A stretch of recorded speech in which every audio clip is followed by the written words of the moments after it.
Hello friends, स्वागत है आपका सफ़रनामा ऑफ पब्लिक एडमिनिस्ट्रेशन में। I am Neha in collaboration with think political. आज हम करेंगे पॉलिटिकल स्कूल ऑफ थॉट, जिसने चैलेंज किया नैरो एंड ब्रॉड व्यू को और बोला पब्लिक एडमिनिस्ट्रेशन की जो स्टडी है वो सिर्फ स्टेट से रिलेटेड नहीं है। रॉबर्ट डाल और ईस्टन ने बोला कि जो एडमिनिस्ट्रेशन है वो रिलेट करती है, उसको डील करना चाहिए एलोकेशन ऑफ रिसोर्सेज से, वो भी अलग अलग डायमेंशंस में। कैसे?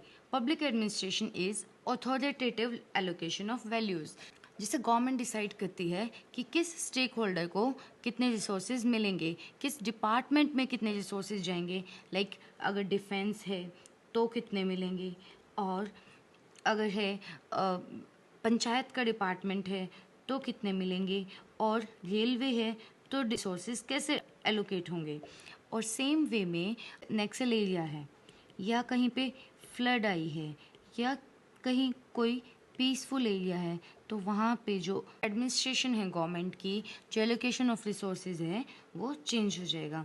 जो स्टेट गवर्नमेंट है वो एक लेजिटिमेट इंस्टीट्यूशन है और वो कोर्सिव पावर का यूज़ कर सकती है। इट मीन्स अगर देखा जाए तो गवर्नमेंट जो गुड्स एंड सर्विसेज हम लोगों को प्रोवाइड कर रही है, उसके साथ साथ वो हमारी सिक्योरिटी एंड प्रोस्पेरिटी उसका भी ध्यान रखेगी। यानी कि अगर किसी नेक्सल एरिया में कोई भी किसी को भी नीड है गवर्नमेंट की तो वो हेल्प करेगी, बॉर्डर एरियाज़ में नीड है तो वो हेल्प करेगी, फ्लड एरिया में फ्लड आ गई है तो फूड के साथ साथ वो हम लोगों के लिए शेल्टर भी देखेगी, हम लोगों की उस टाइम पे सिक्योरिटी भी देखेगी। और पीसफुल एरियाज़ में भी अगर कोई पीपल हैं और उनके डिफरेंट डिफरेंट नीड्स हैं तो उसके according government allocation of resources करेगी। सेम वे में जो गवर्नमेंट के अलग अलग डिपार्टमेंट्स हैं वो किस लिए हैं, ताकि वो एक स्पेसिफिक नीड्स को देखें लोगों की और उस स्पेसिफिक नीड्स के अकॉर्डिंग वो रिसोर्सेज को एलोकेट करें और उसके अकॉर्डिंग काम करें। लाइक रेलवे जो है वो सर्विसेज दे रहा है कम्यूट करने के लिए, पंचायती राज इंस्टीट्यूशन है वो लोकल लेवल पे लोगों को देख रहा है, और डिफेंस है वो हमारी सिक्योरिटी के लिए दिन रात काम कर रहा है। तो जैसे जैसे डिपार्टमेंट चेंज होता है, जैसे जैसे स्टेटस चेंज होता है, जैसे जैसे सिचुएशंस चेंज होती हैं, ऐसे ऐसे बदलती है एडमिनिस्ट्रेशन, यानी कि public administration. So political school of thought ने क्या किया कि गवर्नमेंट का पब्लिक एडमिनिस्ट्रेशन का जो एम्बिट है वो बहुत ब्रॉड कर दिया। ये एक डिसीजन मेकिंग बॉडी तो है और एलोकेशन ऑफ रिसोर्सेज तो कर रही है, बट ये अलग अलग एरियाज़ में और अलग अलग सिचुएशंस के अकॉर्डिंग, इस एनवायरनमेंट के अकॉर्डिंग जो एडमिनिस्ट्रेशन है, जो एलोकेशन ऑफ रिसोर्सेज है वो इसकी चेंज हो जाती है, और ऐसे टाइम पे इररेलेवेंट हो जाता है नैरो और ब्रॉड व्यू। क्यों? क्योंकि इसने एम्फेसाइज किया स्टेट व्यू के साथ साथ नॉन स्टेट इंस्टीट्यूशंस पे एंड एंटी स्टेट इंस्टीट्यूशंस पे। जैसे स्टेट इंस्टीट्यूशंस में हम लोग ले सकते हैं गवर्नमेंट के different different ministries, public sector banks जैसे SBI and various other state institutions. Same way में नॉन स्टेट इंस्टीट्यूशंस के एग्जांपल्स हैं एनजीओज जैसे एमनेस्टी इंटरनेशनल जो काम कर रही है ह्यूमन राइट्स के लिए, then self employed women's associations, private banks, and media, the fourth pillar of governance.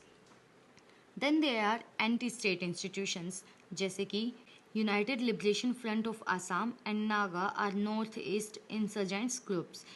Then banned groups like LTTE जो हमें याद दिलाता है हमारे former prime minister Rajiv Gandhi के मर्डर की। Now next is legalistic view. Marshall Dimock, L D. White and Woodrow Wilson जैसे बहुत सारे थिंकर्स ने बोला कि जो पब्लिक एडमिनिस्ट्रेशन है वो एक ऐसा डिसिप्लिन है जो study of enforcement of law से डील करता है। वाइट ने बोला कि जो पब्लिक एडमिनिस्ट्रेशन है उसका मतलब ही ये है कि हम उन सारे ऑपरेशंस की स्टडी करें जिनका पर्पस रिलेट करता है enforcement of law and policies से, then fulfilment of public policy से। सिमिलरली विल्सन ने जो बोला, और इसकी जो ये स्टेटमेंट है वो बहुत फेमस हुई थी, इस पे एमसीक्यू से क्वेश्चन आ सकते हैं और आंसर राइटिंग में भी इससे क्वेश्चन पूछे गए हैं, कि public administration means systematic and detailed implementation of public law.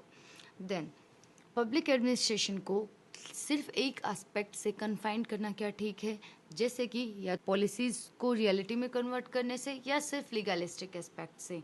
क्योंकि इसमें और बहुत सारे डायमेंशंस टाइम टू टाइम तो ऐड हुए ही हैं, और उस टाइम पे भी जब लीगलिस्टिक व्यू आया तो उस टाइम पे भी कुछ डायमेंशंस थे जो एग्जिस्ट करते थे, जैसे कि legalistic, managerial, political, behavioural, ethical और normative, systems approach, philosophical and new public management. Same way में हम इन सभी एस्पेक्ट्स को पढ़ेंगे जब हम आगे स्टडी करेंगे। Definitions of public administration. Woodrow Wilson की डेफिनेशन जो हमने पढ़ ली है कि public administration is detailed and systematic application of law. Every particular application of law is an act of administration. हम बहुत आराम से कह सकते हैं कि every particular application of law is an act of administration, but public administration is not just confined to application of law. हम लोगों को इसमें अलग अलग डायमेंशंस को स्टडी करना है, लीगल के साथ साथ नॉन लीगल एस्पेक्ट को स्टडी करना है, स्टेट के साथ साथ नॉन स्टेट इंस्टीट्यूशंस को और एंटी स्टेट इंस्टीट्यूशंस को भी स्टडी करना है। For the famous thinker Gulik, public administration वो पार्ट है साइंस ऑफ एडमिनिस्ट्रेशन का जो रिलेट करता है गवर्नमेंट से, पर्टिकुलरली एग्जीक्यूटिव ब्रांच से जहाँ पे गवर्नमेंट का काम किया जाता है, लेकिन वो प्रॉब्लम्स भी सॉल्व की जाती हैं जो लेजिस्लेटिव एंड जुडिशियल ब्रांच से रिलेट करती हैं। सो यहाँ पे जो कीवर्ड्स हैं उनको हमें फोकस करना होगा क्योंकि उनसे क्वेश्चंस बनते हैं। जैसे पर्सी मैक्विन ने बोला, public administration is related to operations of government whether local और central. Now definition of M. Swami is as similar as Percy McQueen's। बोला कि एडमिनिस्ट्रेशन के वो सारे अफेयर्स जो पब्लिक से रिलेट करते हैं, स्टेट से रिलेट करते हैं, अफेयर्स ऑफ स्टेट से रिलेट करते हैं या पॉलिटिकल इंस्टीट्यूशन से रिलेट करते हैं, वो सब आते हैं पब्लिक एडमिनिस्ट्रेशन में। सेम वे में उन्होंने सेकंड पार्ट में इसको कनेक्ट कर दिया सभी गवर्नमेंट ऑफिशियल से, जो पेयोन से लेके और head of state in the capital तक वो सब आते हैं पब्लिक एडमिनिस्ट्रेशन में। Let me show you how. India में कोई भी ऑफिस है या स्टेट है, वहाँ पे पेयोन से लेकर हेड ऑफ स्टेट तक हमारे clerk, section officer, deputy secretary, joint secretary, additional secretary, secretary, head of state, ये आप समझ सकते हैं ये हायरार्की है सेंट्रल एडमिनिस्ट्रेशन ऑफ इंडिया की। सो गवर्नमेंट ऑफिशियल्स जो भी काम कर रहे हैं वो सब आता है पब्लिक एडमिनिस्ट्रेशन में। देन ग्राम सभा से लेकर सेंट्रल गवर्नमेंट तक, panchayat, block level, district board, state government, ये सब आता है पब्लिक एडमिनिस्ट्रेशन में। इट मीन्स सुलक्षणा स्वामी ने एडमिनिस्ट्रेशन को इंडियन एडमिनिस्ट्रेशन से कनेक्ट करके देन पब्लिक एडमिनिस्ट्रेशन की डेफिनेशन दी है। इसलिए हम बोलते हैं पब्लिक एडमिनिस्ट्रेशन की कोई यूनानिमस डेफिनेशन नहीं है। सो इसकी डेफिनेशन को situations, country, state, climate, environment, किसी भी चीज़ के अकॉर्डिंग मॉडिफाई किया जा सकता है। और ये हमें बाद में समझ आएगा कि अलग अलग थिंकर्स ने अलग अलग डेफिनेशंस जो दी हैं वो आज तक भी यूनानिमस क्यों नहीं है, कोई ना कोई क्रिटिक कैसे निकल के आता है। Then J.M. Fifner, same way administration consists of getting the work of government done by coordinating the efforts of people so that they can work together to accomplish their set tasks। इसमें भी हमने देखा कि simple administration को government से connect किया गया है।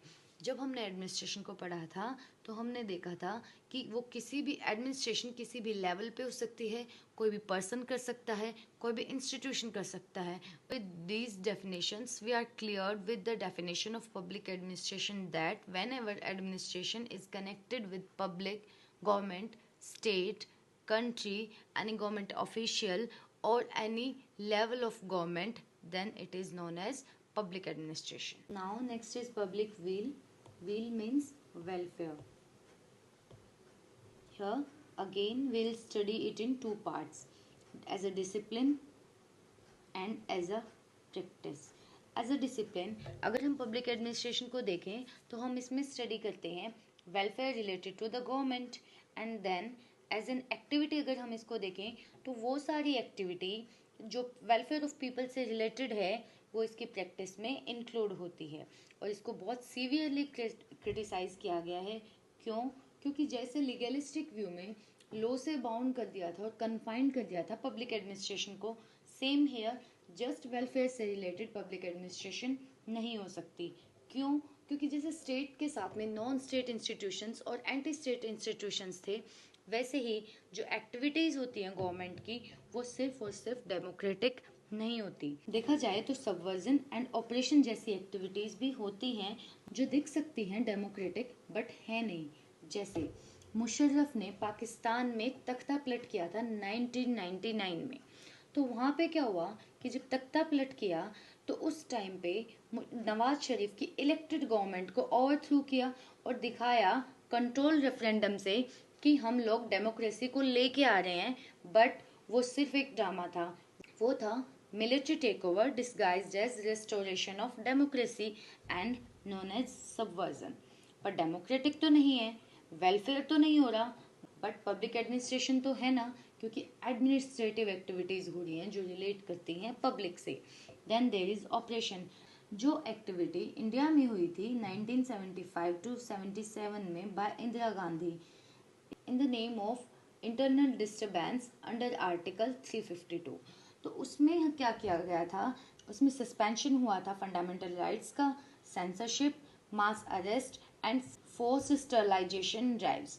सो in the name of saving democracy we were robbed of our constitutional rights, and it is known as legal constitutional cover for authoritarian oppression। Then subversion and oppression वो activities हैं जो दिखाई democratic जाती हैं but होती नहीं है, इसलिए इसको सीवियरली क्रिटिसाइज किया गया, क्योंकि पब्लिक वेलफेयर के नाम पे हम पब्लिक एडमिनिस्ट्रेशन को सिर्फ वेलफेयर तक कन्फाइंड नहीं कर सकते। It has more than that as a practice भी और as a discipline. So that's all for the day. We'll meet you soon. Please let me know if there are any suggestions for me so that I can improve. Thank you. Bye bye.